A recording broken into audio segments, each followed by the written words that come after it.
we've been practicing agile development with many of our clients, we often observe that there is a fair amount of confusion in the role of product manager / product owner in the agile context. And the kind of questions we often find people struggling with are things like, so what really is the difference between a product manager and a product owner as it's defined in the agile role? And where do you find these guys? What kind of a skill profile is expected for these guys to have? Do they come from the QA side? Do they come from the marketing side? These and so on. And another question that often comes up in this case of product management role, and very common one, is when distributed development is pretty much the norm, especially now in the agile context. How does the role of product manager get evolved in the distributed agile development context? So how do you divide that role? And then, of course, the core part of product management all along, and more so in agile, is hard-nosed prioritization of requirements or user stories, and why is that so hard? So we'll tackle these questions and really what we call demystify and dig deeper into the role of agile product management. And I'm delighted to have Rich Mironov, who's written the book on this topic, to present this. So let me quickly introduce Rich, and then I'll turn it over to him. And the mechanics of the webinar today is going to be, as is always with our monthly webinars, is we would do 45 minutes or so roughly of presentation on this topic of demystifying agile product management. Along the way, I may chime in with a question here or there.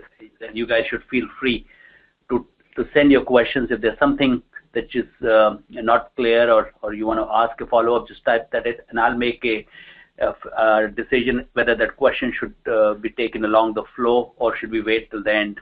And at the end, we'll leave another 15 minutes or so for Q&A. And we'll make the PowerPoint and the recording available also to audience after the presentation is done today. So with that, let me introduce Rich. Rich is the CEO of Mironov Consulting. He has been leading and coaching product managers for more than 3 decades.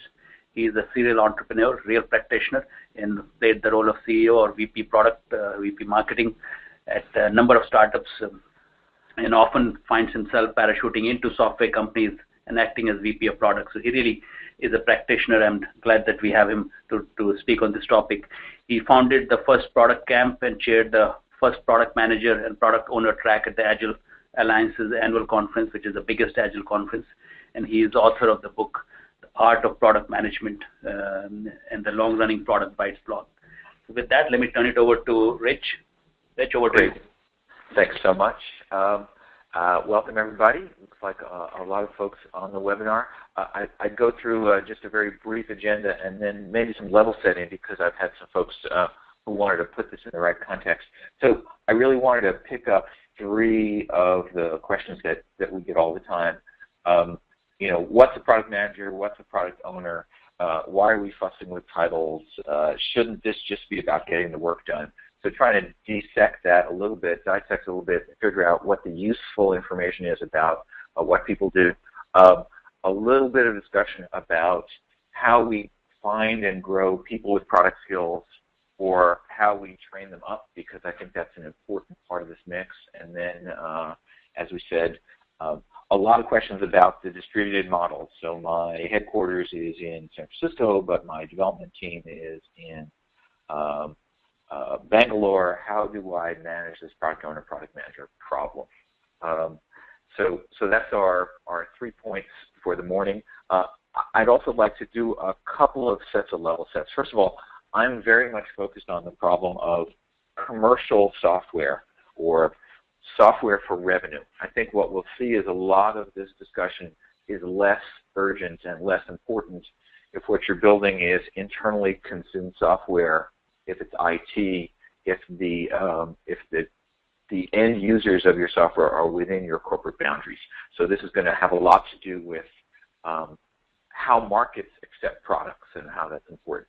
Second, there's a tremendous amount of great enthusiasm going on around lean startup and lean entrepreneurship, which I love. I was just looking at a video with Brant Cooper and Patrick Vlaskovitz on Mind the Product about the difference between being in a learning phase and being in an execution phase. Most of what we're going to talk about in the next 40 minutes or 45 minutes is about the execution phase. So you'll want a very different set of organizing principles for your product and UI and technical design folks if you're in the exploration or learning phase of figuring out what customers want. So keep that in mind. And the last thing we'll see is if you're a tiny company, none of these fine distinctions matter. If you're a 20-person company, you have to hope for some one heroic person who's going to do everything we're going to talk about, because there's no opportunity of delegation or division of roles. So we're thinking of, again, commercial, production, revenue software, and probably in the medium and larger stages. So let's dive in. By the way, there is a question box on the side. If you've got some questions, just pop them in. Okay, so here's my setup, which is basically if you open up a job listing somewhere, you're going to find lots and lots of jobs for product managers. It's a job title. The org charts and the HR people understand it. It isn't necessarily Agile, and it tends to report somewhere, often to marketing or engineering or up to the executive staff. Product owner, coming right out of the great early work on Scrum and Agile, is part of a self-organizing, development-oriented team. It tends to report up through to engineering or to a program office, and that's going to have a lot to do with some of the selection bias we're going to talk about. But ultimately, none of this matters, because whether we're talking about titles or roles or who does what, if you're trying to build software for commercial success, for revenue, there's stuff that has to get done. And if we spend a lot of time arguing about who does what, that's time not well spent in getting work done. And I'm going to try to make some distinctions in the next few slides between sprint level work, which is the stories and backlogs and priorities and acceptance that if you're in the Agile world, if you're doing Scrum or Kanban, you know you love, and the broader set of market challenges, which is can we figure out how we're going to sell and make money and engage with the market and make sure that our product's on strategy. So again, if you're a small company, the answer is you, the product person, do all of this. But as we scale up, we're going to see some distinctions in skills, in roles, and in how we organize ourselves. Okay, so there's our setup. And I'd like to break this into a couple pieces. First is to ask the classic Silicon Valley HR organizational question of what is a product manager supposed to do? And then we'll decompose that same question about product owners. So if you're a product manager, if you come into your software company every day and the badge you wear says product manager, here's mostly what you're responsible for. Not just driving delivery of software, but actual market acceptance. So whole products, if the market doesn't like it, it doesn't matter how good the software was. And you're going to have lots more discussions about market segments, which is the different sets of audiences and their relative priorities in terms of revenue and acceptance. And you're constantly asking the question at the highest level, are we building the right thing? Obviously, if you're working on internal software as a product manager, you're mostly trying to drive acceptance and adoption of whatever your team is building internally. And you know, because we all know, that every internal project has competing priorities, has politics, and the internal product manager is often trying to drive internal acceptance of things that the executives believe are obviously right, but the organization may not be ready to accept.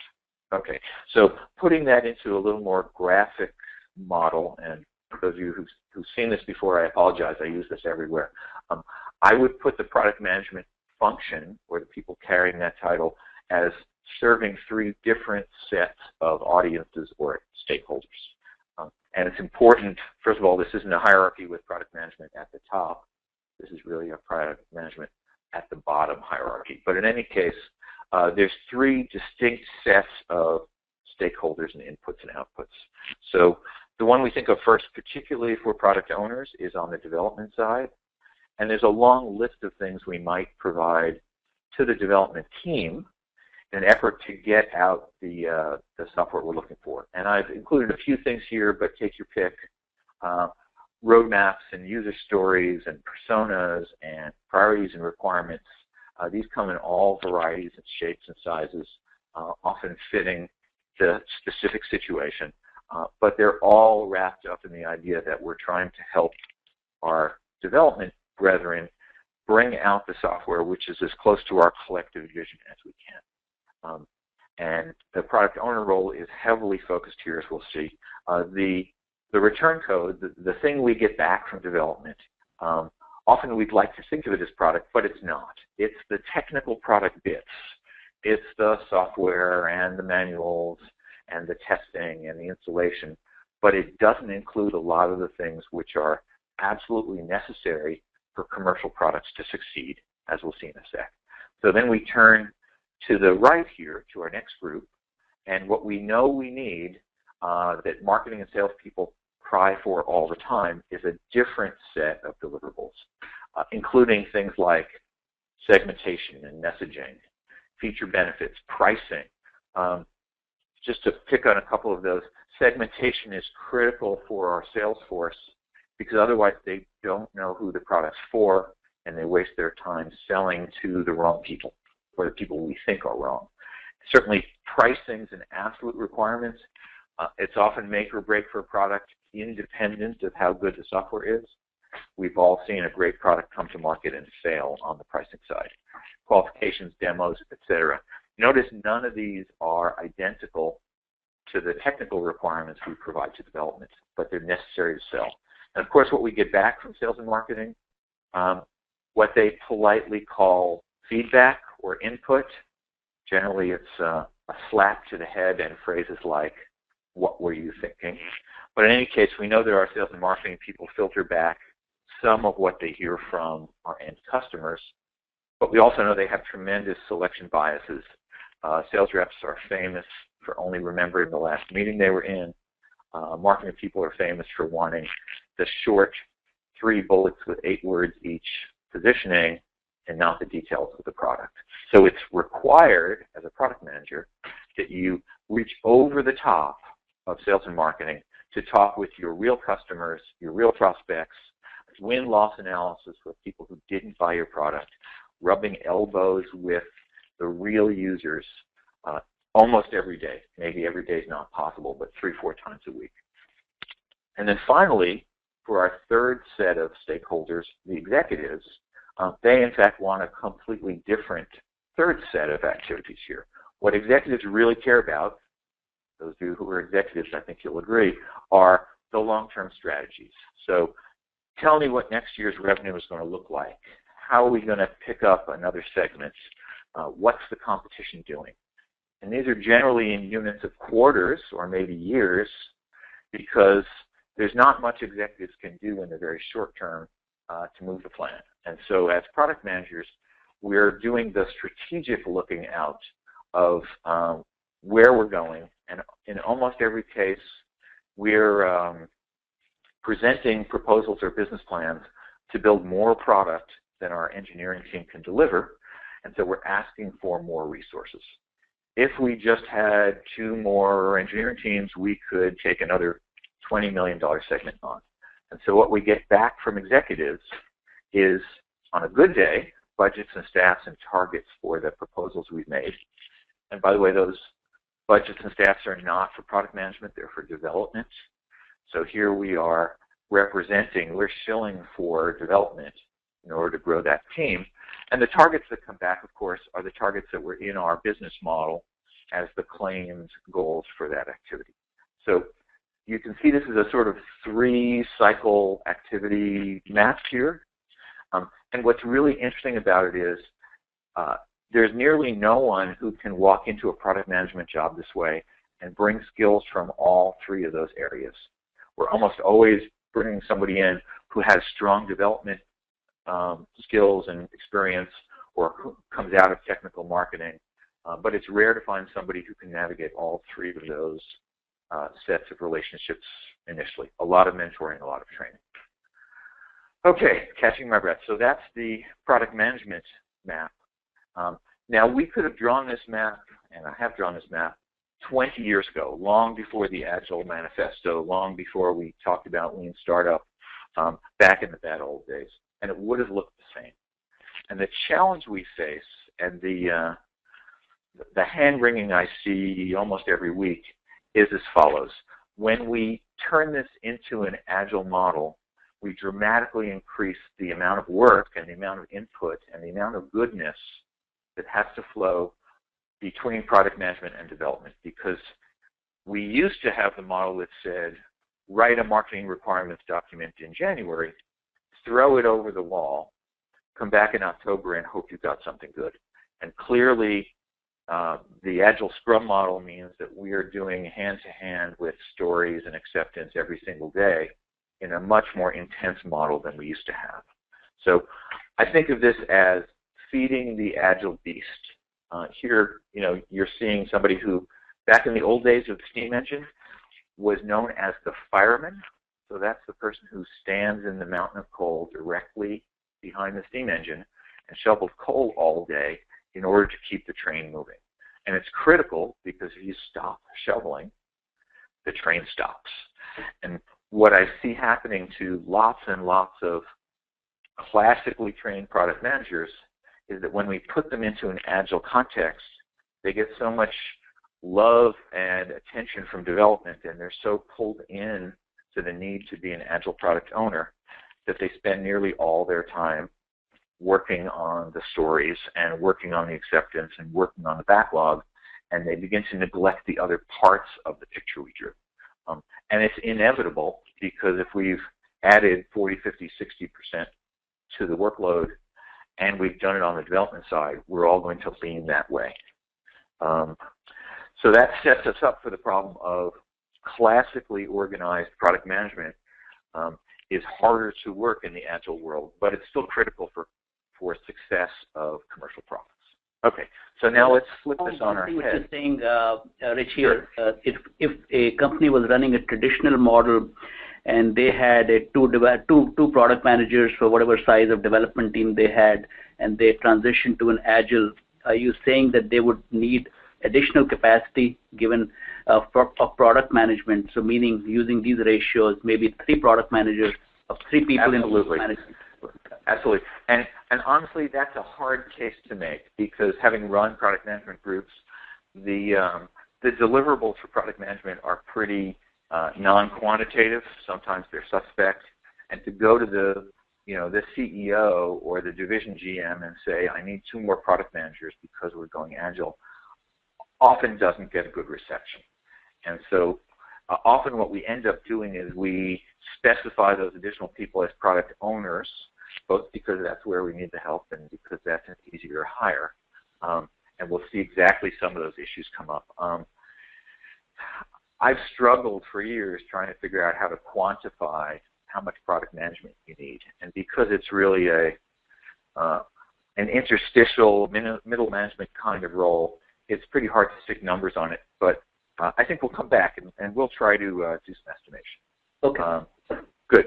Perfect. And again, I think, just editorializing here, I'm a huge advocate for Agile. I've worked on lots of Scrum teams.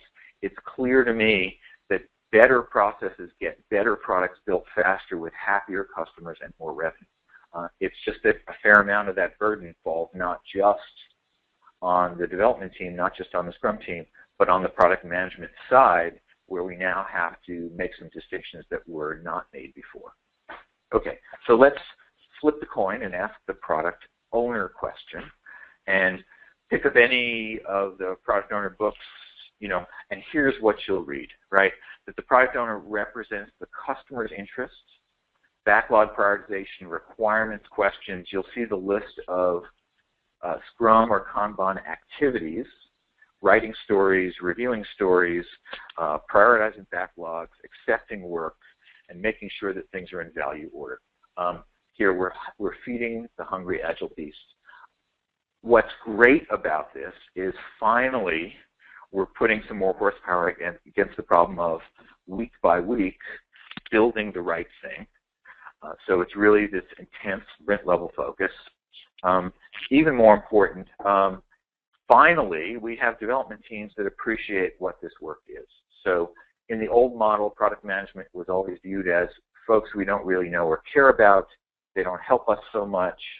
Those marketing requirements documents are fuzzy and useless. and we're going to build the wrong thing. So we're now getting, for the product owner, the real love that traditional product management never got from development because mostly they weren't there. And so I define this carefully and humbly as product owner is really doing the portion of product management that development sees, understands, appreciates, and values.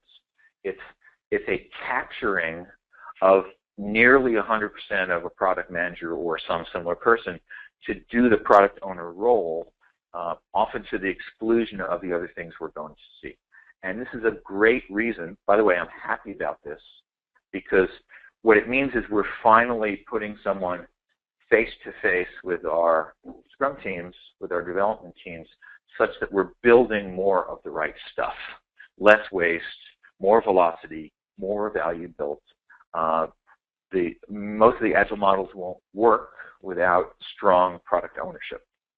So I think this is terrific. Question here, if you don't mind. It's a very specific question, but I thought it would be good to bring it in right now. The question is, can product owners break the stories to address development and testing separately? I'm going to park that for later because I think, my strong feeling is that stories should include both the development and testing, and that you want to do whole stories that deliver whole value, and I'm always suspicious of splitting testing out, but let's park that for later. Okay, all right. Good. Okay, so there's two words I highlighted here which I think are really important. The first one is the word represents, and you'll find it in almost every intro Scrum book and the product owner materials. And I have a huge objection to the word represents when we're talking about commercial software, things we want to ship for money out to the world.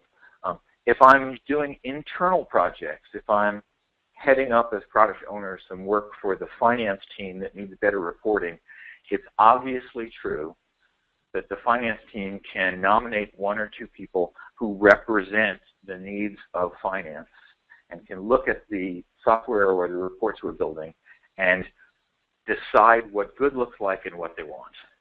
And when we re-examine that in the commercial space, we run into all kinds of problems of preferable and less preferable customers and segmentation and where we should invest our money. And when we're doing commercial software, honestly, at the top, I don't want somebody who represents customers. I want somebody who negotiates the goodness and the value of customers against my company's business goals. So we don't give everyone what we want. The other one is almost every Scrum book talks about customer in the singular. So we have someone up on a pedestal who is the customer and represents the explicit need and is the person who can confirm that we're doing the right thing. And in the commercial space, that's just not true. We're always dealing with outliers and wrong segments and people trying to apply our products to the wrong thing. So I'm always wary of those two words. So let's keep going.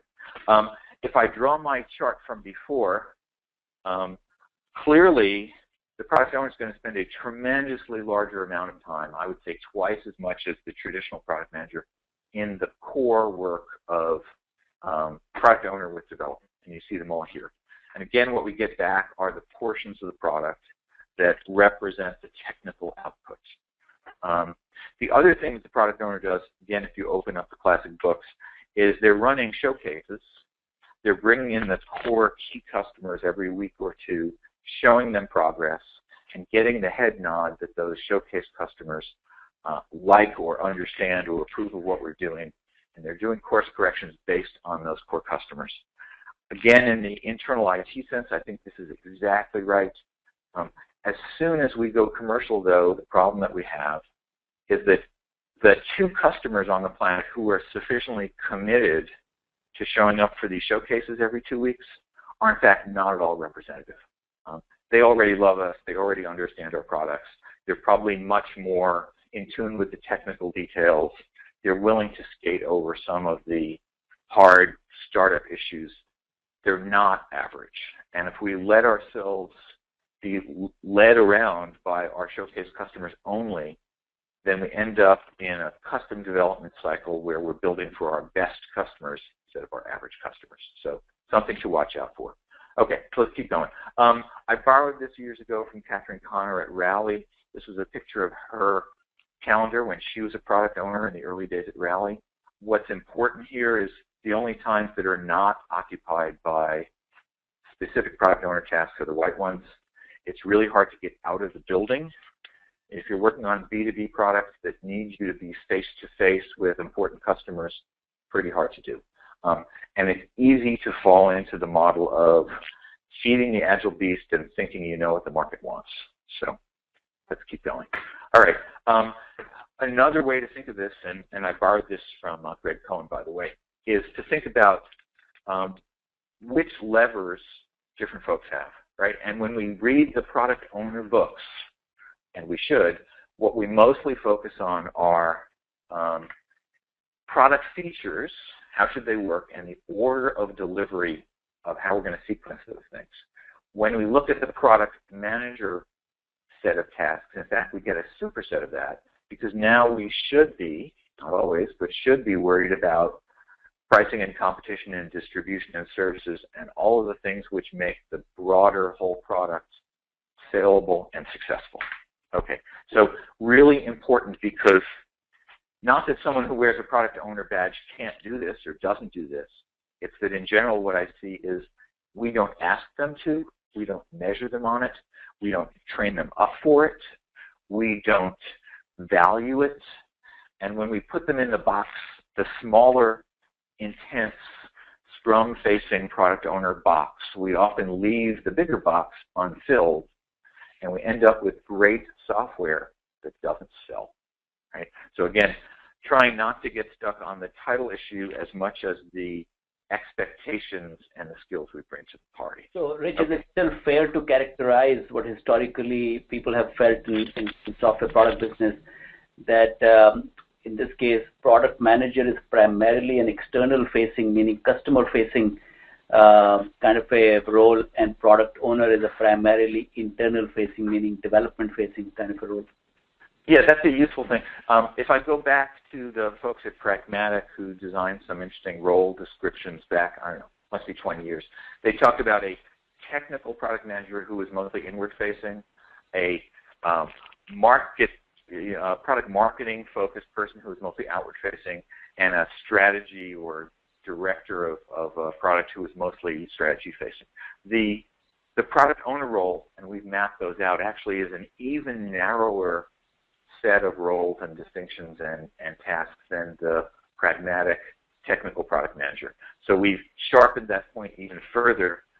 When we say inbound, we're usually thinking also about a lot of customer management and request things and often support interfaces. So I'd say the old definition of technical product manager or inbound product manager is still wider and shallower than the product owner definition. Okay. Now, there's no perfection here. Everywhere I go, these jobs are defined differently and these roles play out differently, but I'm trying to find the sort of middle weight, the center of mass. Okay, so let's keep going. So I've set up the problem, of course. I haven't fixed anything. And, frustrating to people on both sides because, of course, we all want to do the right thing and we all want to get the job done. One last sort of problem set up here. My friends in engineering would like to believe that productization is a quantitative, objective process that one can sit down with spreadsheets and get it done. And in my experience, that's just not the way it is, for a variety of reasons.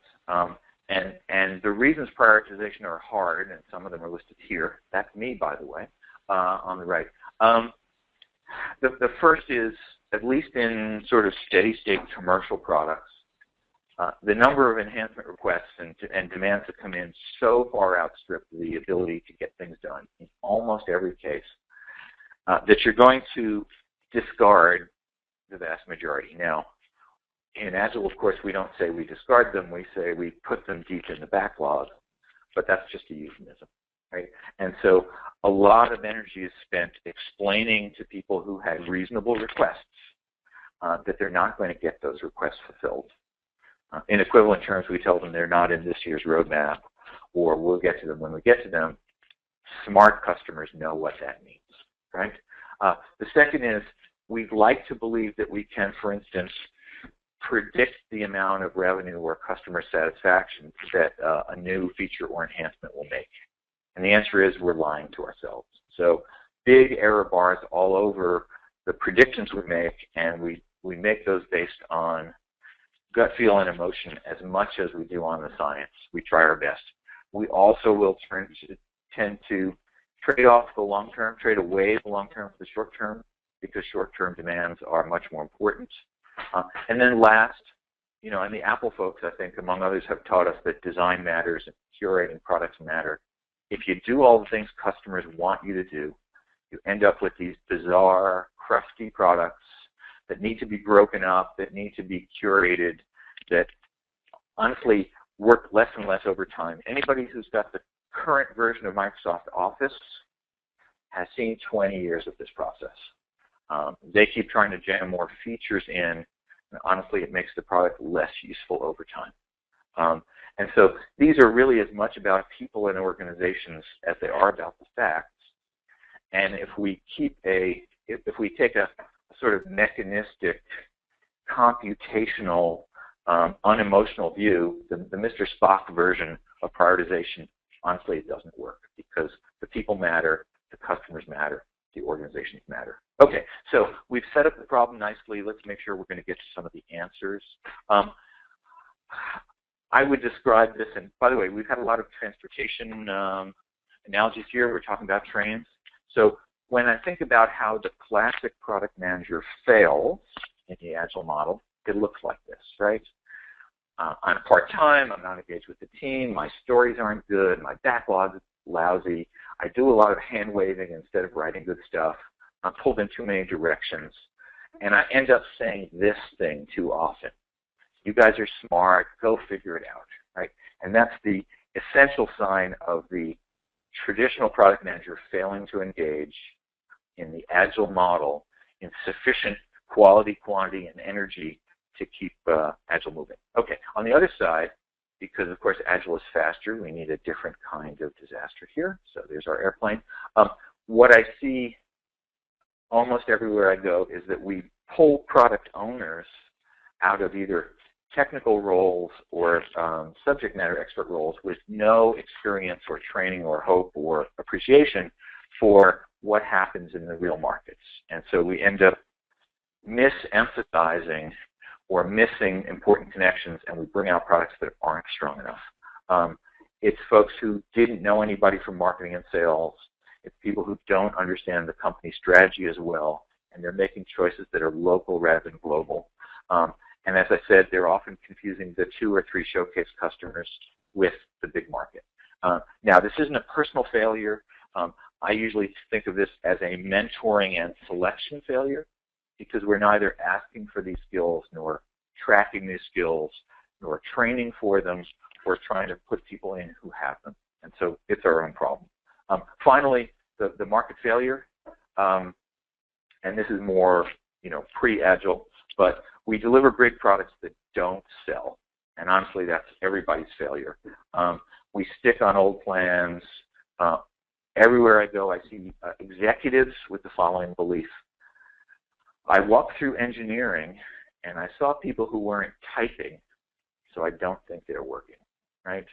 Who don't understand the basics of how and why we build software, right? And we assume static markets takes us 2 years to build the wrong thing, and there's our ship. Okay, so again, the question is, how do we get stuff done, right? So shifting slightly, let's talk briefly about skills. And again, I don't care what title you've got. I know that my company needs a set of skills. If I look at job descriptions, of which there's a lot, right?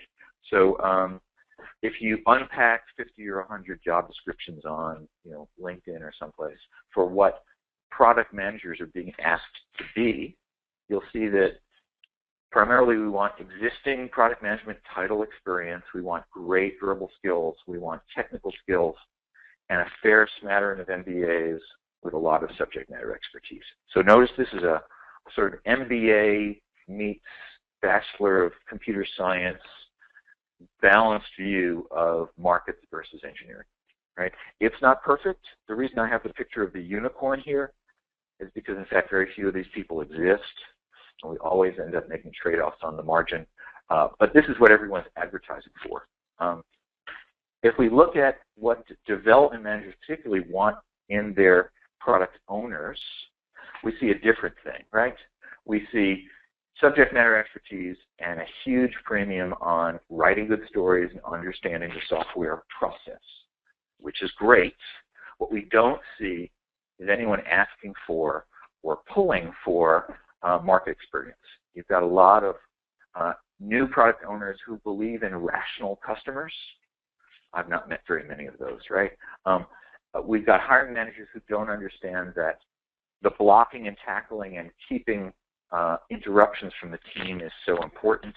And this works really well for internal IT, but over and over what I see is it's a bad fit for commercial products unless we give them the backing and organizational support they need to be successful. Okay, let's keep going. All right, so what we'd really like, and that's, by the way, not a picture of me, we'd really like to put people in product roles who've got a balanced set of experience, maybe more than one product market. They've got to be technical enough to succeed. They've got to understand customers. And they've got to have the sort of people skills and political skills to understand that different audience members, different stakeholders approach the world differently. The pure engineers here often don't understand or even believe in the existence of sales quotas. Okay, keep it moving. All right, so Rich, having said, ask one sorry, question before you move. In these given the nature of skills required of a product management professional, call them product owner or product manager, have you seen any good written test that a company could use, just like if you were hiring a developer, they could use some written test, language specific or problem solving skills and so on. Are there any tests that can be applied in hiring process to screen at least product good? I haven't seen any tests in the numeric in the computational sense. I've written a lot about hiring product managers, as have other folks. We might point folks to my website or Quora. But for instance, I'm always asking questions like, tell me about the last product failure you had and what you learned from it. We're really looking for people with a balanced view who understand the meaning of economics plus technology plus markets, and that's a hard thing to find. I'm looking for people who empathize in all directions and have great communications abilities with both engineers and customers. It's a management job more than a technology job. Okay, let's keep going.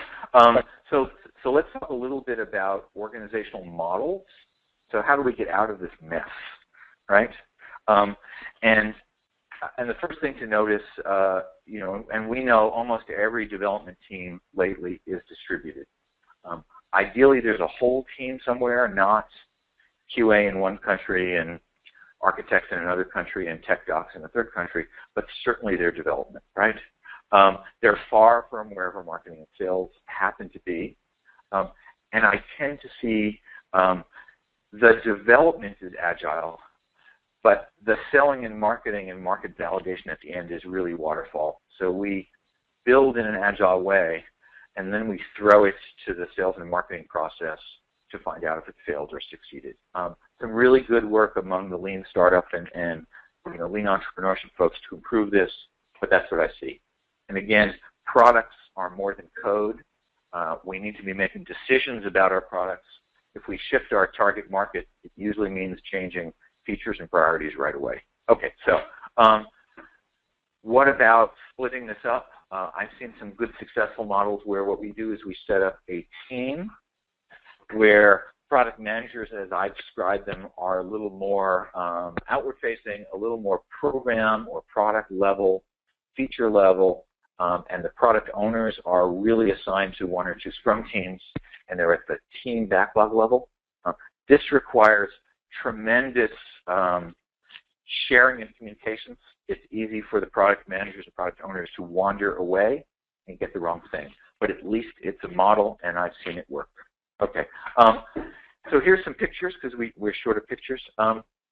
In the startup or the minimal organization, what I've drawn here is the more technical work to the left in red, and the more market-focused work to the right in blue.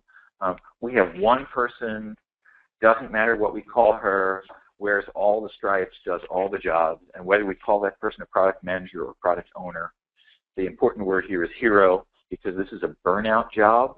This is a really tough position to do 70% of your time with engineering and 70% of your time with customers. So having been in this job, I know that this is an interim step to either success or failure. Okay. The worst situation is this one, of course, where product owners and product managers don't talk to each other. They sit in different places. The product owners report up through some form of program or engineering. Product managers are lightweight technologists, or they can't compete, and they sit in the marketing organization. They don't talk. This is a failure mode. Don't go here, right? So how do we blend this other ways? So a few different pictures. So we might have a senior person who does this sort of product line level strategy, and a series of product managers or owners, don't care what we call them, who are assigned to match up against the engineering organization, right? So these might be individual products or pieces of products, but here again we have one person doing the full job, everything we said for product owner, everything we said for product manager, struggle as best we can, and we have someone who is the coordinating theory to make sure those pieces fit together. Another model that I like is to say that we have a more senior product manager who's more outward bound and more concerned with market issues, who's paired with one or more of what we would have described as product owners. So that's a collective or a cluster of people to handle the work for a product that's bigger than one person. And that lets the product owners get good mentoring from the product manager, the senior product manager, on the things that they typically lack, because these tend to be hires out of the engineering or the subject matter areas. So again, lots of ways to draw this map. There is no perfect way.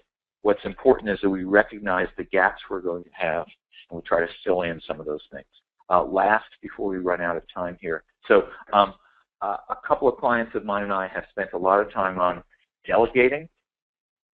So this is really important. If I'm going to be in a model where I have one senior product manager who's responsible for the overall product success and a series of product owners, we're okay. Often, though, what we have is one product manager, and the engineering team has put forward product owners for the various teams.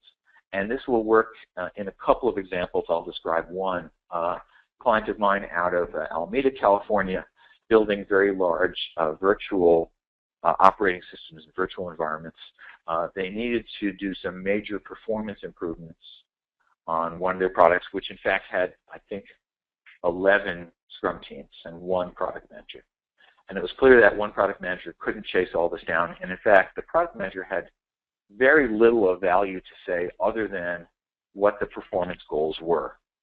And the product ownership was much more reasonably given over to senior performance architects, senior software folks who knew how to squeeze every bit of performance out of the code, who could write the stories, who could inspect the work, who could measure the results. Because the product manager honestly added no value to those details and simply wanted the results. So in that case, we might delegate entire teams of product ownership to someone who's more technical or more equipped.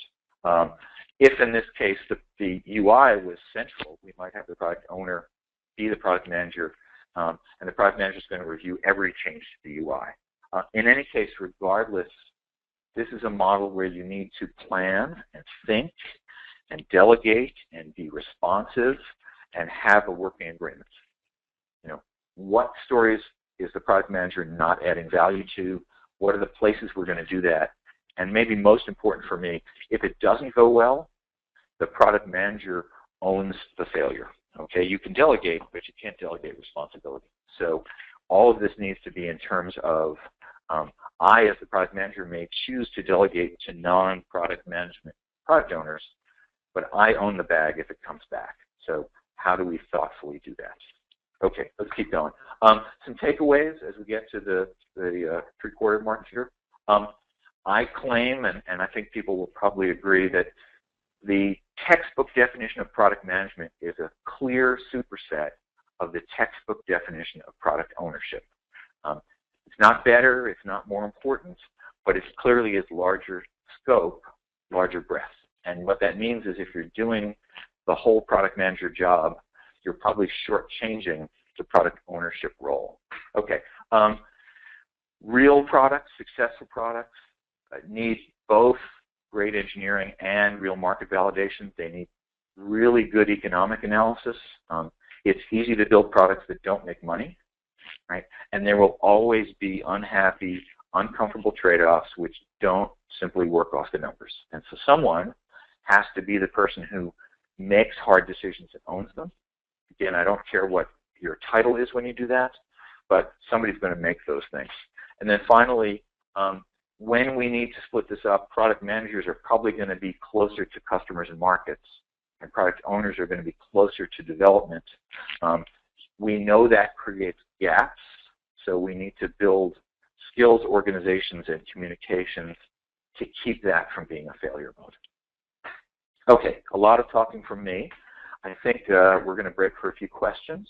Yeah, great. Thanks, Rich. So we have a number of questions here, but I'll give another couple minutes to audience to put in their questions, the Q&A panel, and in the meantime, I'm going to make a quick intro to Synerzip. So if you can advance the page to next one, okay, and maybe do a full build out. So, so those of you who are not familiar with Synerzip, this is a quick intro to Synerzip in a nutshell. So there are 5 points about us to keep in mind who we are.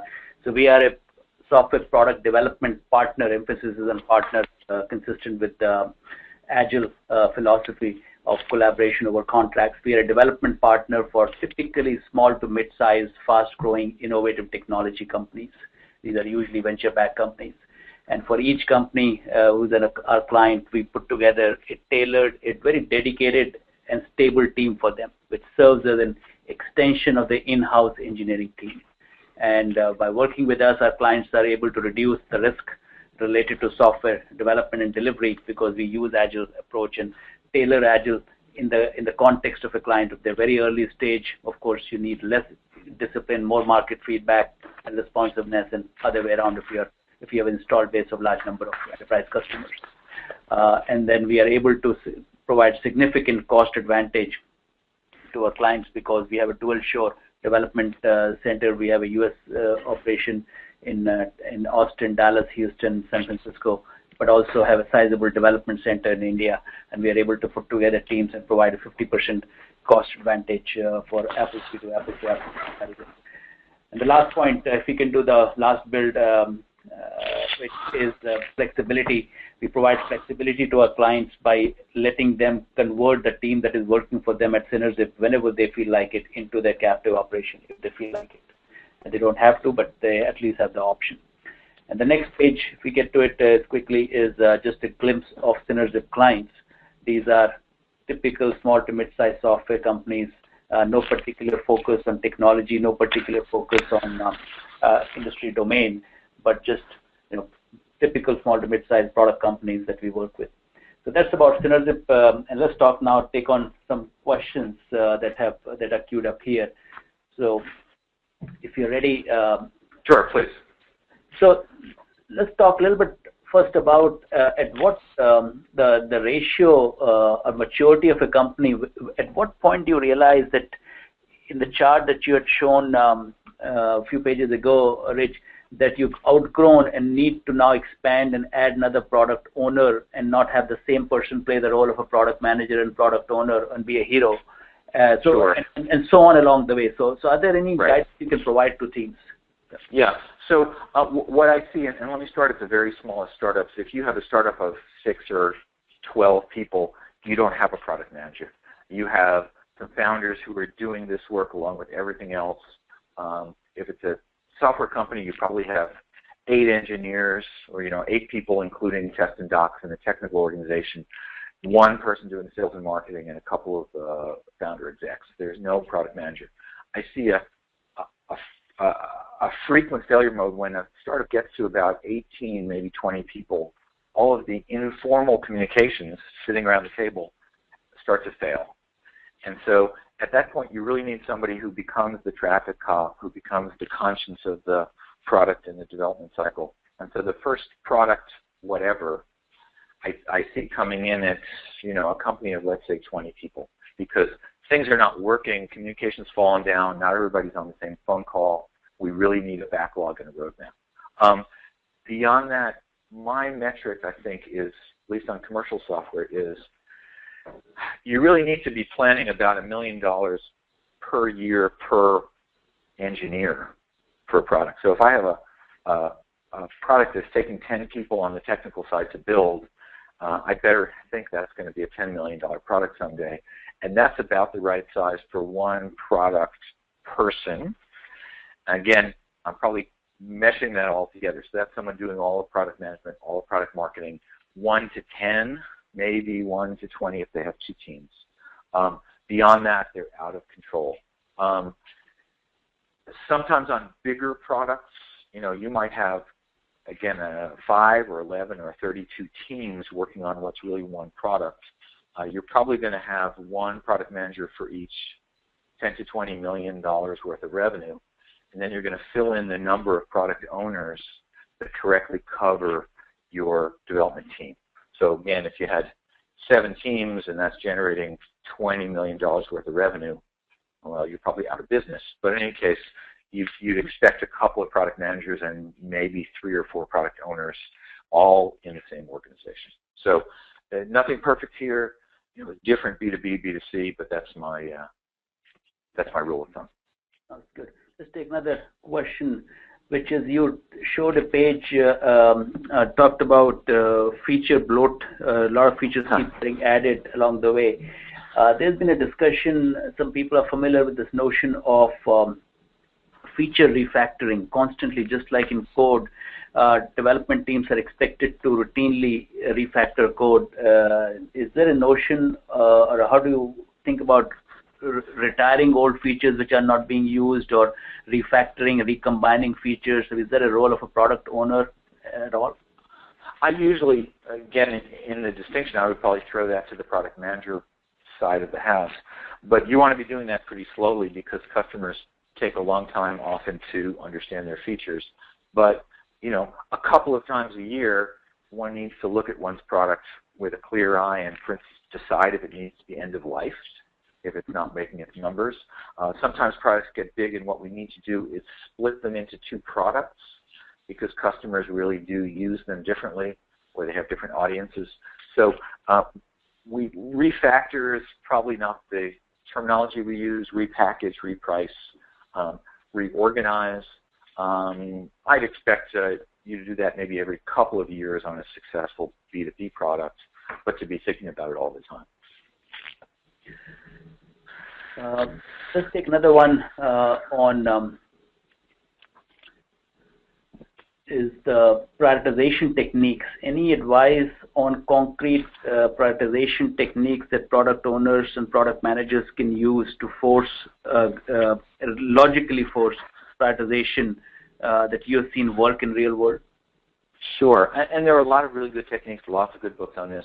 I had the opportunity to be a business partner with Luke Homan some years ago, who wrote Innovation Games and has a whole series of online tools around voting and gaming for priorities. I think they're wonderful. I think they're great. I wouldn't take those as gospel. I would never let my customers vote in features without a good set of strategic filters that I apply. But I think those are really good. There's also a lot of good sort of pseudo-numeric ways of assigning value to features and stories. In general, I see that at the feature level as useful. At the story level, not so much. So if there's 10 or 40 stories that roll up into a useful epic or feature, you get no points for the individual stories. And I'm also very suspect of revenue projections at the feature level because mostly I don't think anybody can do it, but they're good placeholders. Let's take another one, which I'm going to rephrase it a bit. What should be the product owner / product manager's priority when they are balancing this choosing between perceived customer need versus better engineered feature? So I actually think of this as a portfolio problem. I think trading an individual feature or story that a customer wants against an individual engineering change is really hard, and the numbers don't support it. Instead, what I'd say is a balanced product plan or a balanced backlog should spend some fraction of points every sprint or every couple of sprints on things that customers don't see but are important. So, for instance, I'd like to say we're going to spend 15% of our points if the product supports it on fixing bugs, and we're going to refactoring. We're going to spend another 10% on architectural changes that we think are important, and we're going to spend 50% on specific customer enhancements. So there's some budget process so that you can trade off not one against the other, but you can look at your long list of bugs or your long list of architectural changes and prioritize the most important of those and spend them out of a budget that doesn't really cross over into customer demand. Now, that's a later stage argument if you're in version 1 of your product, but honestly, you only work on features that matter to customers because otherwise you're out of business. Right. But the portfolio argument you're making means you're applying portfolio thinking to the team's capacity, engineering capacity. Yes. So I would say, if you have an engineering team that's working 100% on customer requested stuff, I'm really worried about the health of your product. So I would really want to break out fractional pieces of the capacity, whether you call it story points or whatever, to do the things we know we must do that customers may not directly immediately perceive because we expect this to be a long-running product that's going to have to survive. Right. Just to come back to a question that we took a few minutes ago, but drill a little deeper, there's a follow-up on that, which is once you ready to add additional capacity to product management function, let's say you add product, initially you had a hero, one person playing both the roles, now you are adding 2 more product owners and expanding the team. Any guidance on how you should split the division of responsibilities in terms of each product owner has a different market segment part of the backlog that they should tackle, or by some feature sets, or by some modular design of the software? How should you divide? Again, let's take the inbound and the outbound side. I think it's usually a good idea for the product owner-ish folks, the more inbound folks, to be aligned the way engineering is aligned, the way development is aligned, because they're going to write better stories, they're going to get better output on the 1 or 2 or 3 teams that are focused on a particular thing. So I usually expect that to be more technology focused, more feature and piece parts focused, which leaves the market segments and the outbound stuff to be sort of catch can among the non-product owners, if there is such a thing. Often in a big company, there's actually a product marketing or a verticals organization, and product management can pretend those don't exist. But the most important thing, I think, is that the product manager, the senior person there, has a whole product view of not just the piece parts, but how do we make the product overall successful and make trade-offs between Scrum teams and between features. Let's take one final question. There will be a few more. We'll have to just leave. For UX work, do you see product owners playing any role in user interface design or UX work, or is it completely ought to be left alone to a UX expert team? I think that's a lot about the individual people and their skills.